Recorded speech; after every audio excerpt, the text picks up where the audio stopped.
आज बहुत लोग कहते हैं अरे युवा पीढ़ी भगवान की ओर कहाँ झुकाव है। मैं कहता हूँ युवा पीढ़ी को सबसे अधिक झुकाव हुआ है।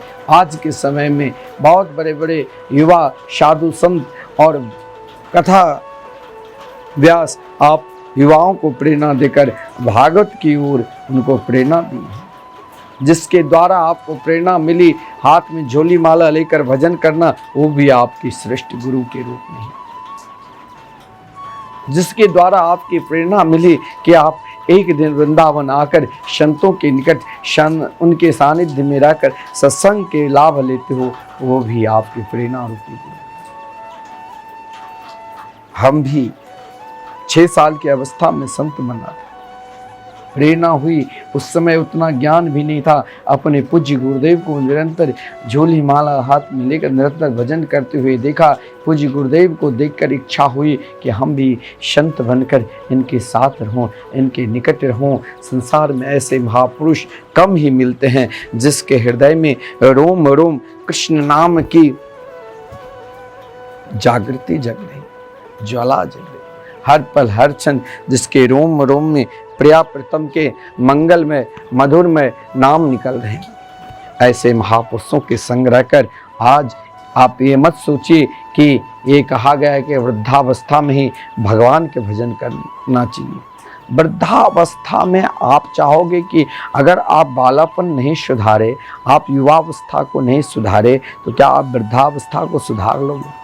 वृद्धावस्था में तो जैसे आप बालापन युवावस्था में कार्य किए हैं, वही वृद्धावस्था में अंत समय तक वही कार्य में लगे रहेंगे। एक जगह एक छोटा सा दृष्टांत है, मैंने सुना किसी महापुरुषों के द्वारा। महाराज एक बार क्या हुआ, हम लोग कहते हैं अरे वृद्धावस्था में वृद्ध लोगों को देखो, बहुत लोगों के ऐसे हृदय में भाव जगा है। ये जो चैनल पर श्रद्धा चैनल या धार्मिक चैनल पर कथा सुनते हैं, वृद्ध लोग सुनते हैं और वृद्ध लोग दान देते हैं, वो अपने बच्चे को प्रेरणा देकर दान कराते। अरे मैं कहता हूँ युवा पीढ़ी भी, आप भी सुनो, मैं युवा आप युवा पीढ़ियों को भी भगवान की ओर प्रेरणा लगाकर आप कहीं भी किसी भी महापुरुषों के द्वारा कथा सत्संग में श्रवण करते हैं, अगर प्रेरणा होती है कि मैं भगवत भजन करूं, दान पुण्य करूं, तो उसे रोको नहीं, तत्पर हो जाओ। हम जवानी सुधार लिए तो वृद्धावस्था अपने आप सुधर जाएगी। अगर हमने जवानी को बिगाड़ दिया तो वृद्धावस्था कैसे सुधरेगी? वृद्धावस्था में ये मत सोचो कि अंत काले चा मामेव स्मरण मुक्ता कलेवरम। भगवान ने गीता में ये कह दिया कि अंत काल में जो मेरा भजन करता है मुझे प्राप्त कर ले। अंत काल हर पल हर क्षण है। इस कोरोना काल में जो मरा, क्या वो जानते थे कि कोरोना रूपी एक बीमारी आएगी, हमको लेकर चले जाएंगे?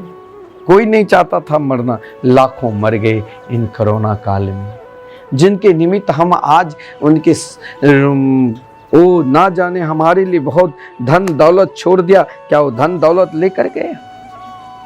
हमारा भी कर्तव्य है, हम भी उनके लिए श्रीधाम वृंदावन में, मैं आपको बार बार प्रेरणा दे रहा हूँ। क्यों?